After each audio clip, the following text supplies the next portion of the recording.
ရိုစီရဲ့ကျေးဇူးကြောင့်ရူဒီအပြင်ထွက်ရမှာမကြောက်တော့ပါဘူးအိမ်တွင်းအောင်ဖြစ်နေရတာကိုလည်းစိတ်ကုံလာပြီးမို့ဒီနေ့ကစပြီးတော့အပြင်လောကကြီးကိုအမြင်ကျအောင်ကြည့်ဖို့ဆုံးဖြတ်ချက်ချလိုက်ပါတော့တယ်အဖေဖြစ်သူဖောနဲ့ဇန်နစ်တို့မှတစ်တီတူးနေကြပြီးတော့အိမ်ထဲမှာလည်းရူဒီကရိုစီစီကနေခိုးယူထားတဲ့အထွတ်အမြတ်ပစ္စည်းလေးကိုထုတ်လိုက်ကရရတောင်ချင်းနေပါသေးတယ်လိုအပ်တာတွေပြင်ဆင်ပြီးသွားတာနဲ့အပြင်ကိုထွက်ဆော့လို့ရမလားဆိုပြီးမိဘနှစ်ပါးကိုပြောလိုက်ပါတယ်။ဖောမှသူ့သားလေးရူဒီခမခန္ဓာကိုယ်ကအားနေနေတာများလားလို့စိတ်ပူခဲ့ရတဲ့အပြင်ငငယ်ကအပြင်ထွက်ရမှာကိုအရန်ကြောက်နေပေမဲ့အချိန်တန်တော့လေသူ့လိုဖြစ်သွားတာပါပဲလားဆိုပြီးပြောနေမိပါတယ်။လူတွေအပေါ်ကျင်နာပေးဖို့နဲ့ယောက်ျားတစ်ယောက်ရဲ့ခွန်အားကဖျဲချောက်ဖို့မဟုတ်ဘူးနော်။အားနေတဲ့သူကိုကောက်ွယ်ပေးဖို့အတွက်ဆိုကဖောနဲ့ဇန်နစ်တို့ကရှင်းပြပေးလိုက်ပြီးတော့ရူဒီကိုလည်းအင်ရှိထိလိုက်ဖို့ပေးခဲ့ကြပါတယ်။ဇန်နစ်ကကျမတို့သားလေးရူဒီမှာလူတော်လေးတယောက်အနေနဲ့ကြီးပြင်းလာတာပဲနော်ဆိုပြီးပြောတော့ဖောကလည်းတခါတလေတော့အဖေတယောက်လိုမျိုးဥဆောင်ကတင် जा ပေးနေခြင်းမိပါရဲ့လို့ညီးတွားနေရှာပါတယ်။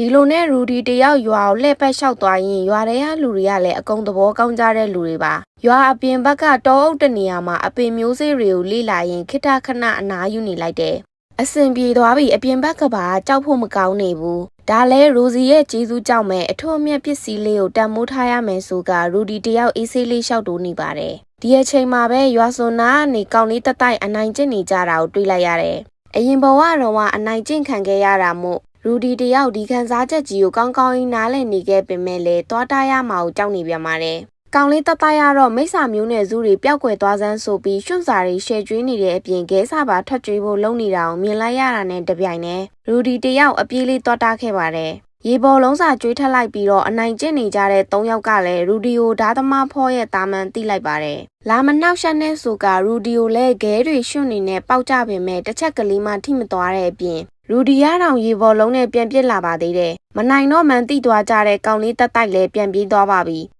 ကြံနေခဲ့တဲ့အနိုင်ကျင့်ခံရတဲ့ကောင်လေးကိုတော့ရူဒီရရွှွန့်နေဖယ်ပေးဖို့လှုပ်လိုက်ပေမဲ့ကောင်လေးကကြောက်ကြောက်နဲ့ပြေးဖို့လှုပ်လာပါတယ်။ဒါကိုရူဒီတယောက်လမ်းဆွဲထားလိုက်ကကောင်လေးကိုပေါ်ကရွှွန့်နေကိုဖယ်ပေးလိုက်နိုင်ပါတယ်။ကောင်လေးရဲ့ရုပ်ရည်ရတော့ကြီးလာရင်ကောင်မလေးတွေဝိုင်းနေလောက်မဲ့ရုပ်ထွက်ပါဒါအပြင်သပင်ကမြစိမ်းအောင်ရှိနေတာမို့စူဘက်မိတ်ဆာမျိုးနွယ်စုများလားလို့ထင်လိုက်မိပေမဲ့နှစ်ဖူးမှအနီရောင်ကြောက်မပါတာကိုမြင်လိုက်ရတော့စိတ်အေးသွားရပါတယ်မင်းတိလာအဲ့လိုကောင်တွေကပြန်မလို့ရင်စနိုင်ကျင်နေမှာဆိုပြီးတော့ရှင်းပြပေးလိုက်ကသပင်တွေကိုတော့အချောက်ခံပေးနေပါသေးတယ်ဒီလိုနဲ့စကားတွေပြောဖြစ်ကြရင်ကောင်လေးရဲ့မိသားစုအကြောင်းသိလိုက်ရပါတယ်ကောင်လေးရဲ့အဖေကနတ်တငယ်သွေးတဝက်ပါတာဖြစ်ပြီးအမေဖြစ်သူကတော့ရိုးရိုးတမန်လူသားတစ်ယောက်ပါပဲဒါပေမဲ့သူ့ကျမသပင်အယောင်ကအဖေနဲ့ရောအမေနဲ့ပါမတူနေတဲ့အပြင်ကံကဆိုးချင်တော့မိစ္ဆာမျိုးနွယ်စုတို့လိုမျိုးသပင်အယောင်ကမြစိမ်းအောင်ရှိသွားတာကြောင့်အခုလိုမျိုးတဘဝလုံးအနိုင်ကျင့်ခံနေရတော့တာပါပဲရူဒီလည်းကောင်လေးရဲ့မိသားစုအခြေအနေကကြည်ရတာရှုပ်ထွေးတဲ့မိသားစုကိစ္စလေးတွေရှိပုံရတယ်